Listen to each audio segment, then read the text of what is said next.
This program is made possible thanks to the generous support from the Ohio Farm Bureau members. For nearly 100 years, Ohio Farm Bureau has been bringing people together. Join us in the journey. Together. Together. Together with farmers.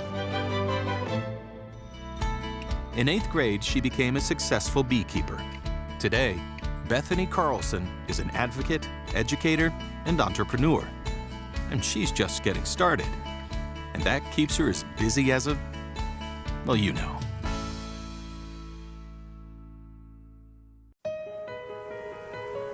It's a warm spring evening in central Florida. In the fading light, a truck engine rumbles to life. And the clock starts ticking. Transporting the bees is probably the most stressful and planned part of our year. Just setting in 80 or 90 degree temperature, the bees will literally cook inside the boxes. So the truck can't stop. They have to constantly keep airflow there. You have to get through Atlanta at night so you don't have the traffic.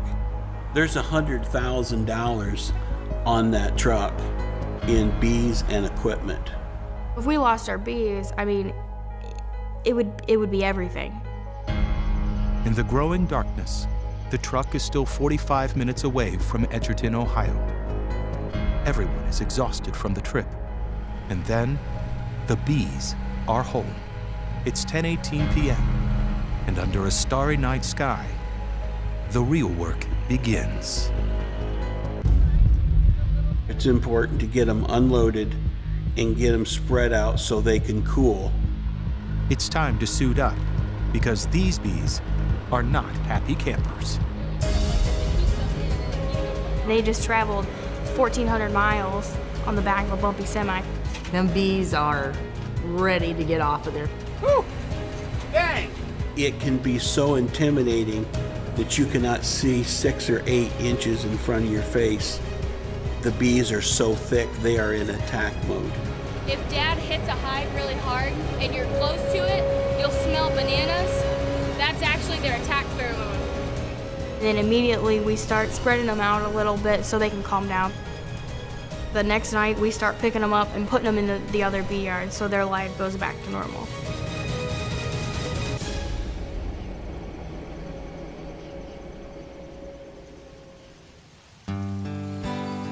Bethany's life goes back to normal too. In rural Williams County, normal means hard work and the chance to be your own boss, to succeed or fail on your own merits, even when you're just a kid. I always thought that being a beekeeper would be super cool. I thought, oh my, that's another fad we're gonna go through. I kept bugging them about it. She don't like taking no as an answer. This is what I want to do. It's my money. You can't tell me I can't do it. If somebody tells her she can't do it, she's a lot like me. She will go out of her way to make it happen. So at age 14, using money she saved from working, Bethany became a beekeeper. The first year she had 8 hives, and they were very good. They did phenomenal. I got over a whole barrel of honey, which is huge. A barrel is about 55 gallons of honey, and there's 12 pounds per gallon. So it equates to like 700 to 760 pounds per barrel. It was like, wow. So we thought, this is great. She ran out of honey first year, so she's like, oh, so I need more bees so I don't run out of honey next year. So next year I bought some more hives, and my parents jumped into it too. Bad honey. We have to come up with a honey dryer that is feasible for us to operate. And I think something like that box will be better than... No, I told you, them boxes, that's good for just at home here. But when you're in Florida, there's times when we will argue. I want to do it one way, and he wants to do it the other way.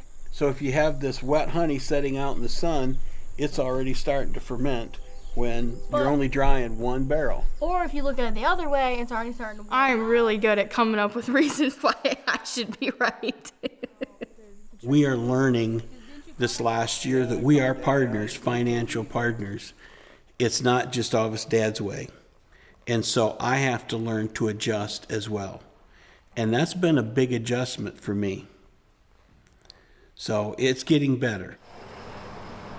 Sometimes a heated discussion is best remedied with a little solitude and fresh air, like a drive in the country. We spend a lot of our time on the road.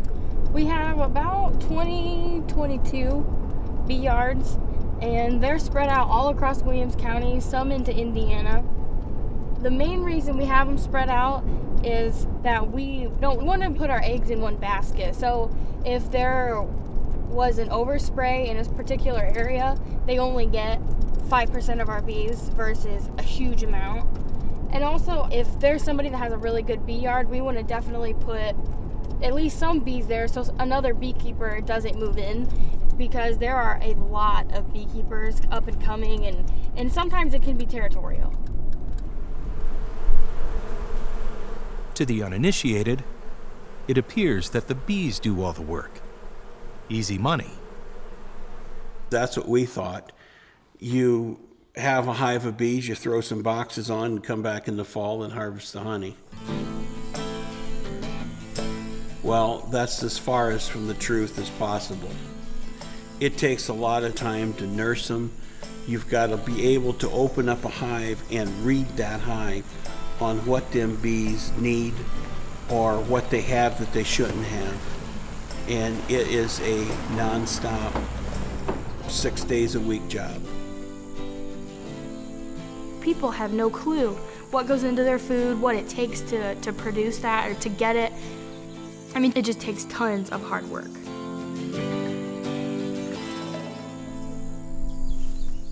Today we're here at our nuke yard. We're going to be transferring nukes, or small hives, into bigger hives because they've outgrown that small box and they can be put into a bigger one so that they can start growing and producing honey. Smoke calms them down, and what actually it really does is they believe that there is a fire, and it's a natural instinct to go into the hive and get as much food as possible, so they'll gorge themselves. And after you've ate a big meal, you're not very motivated to move around, so they sort of stay out of our way. Here is a really nice frame. Those cap cells are brood, and by brood I mean baby bees. They only live for a month and a half, so they constantly have to be hatching out new bees. I'm gonna put the last few frames in so that they have room to grow, and then hopefully they'll fill it with honey for us.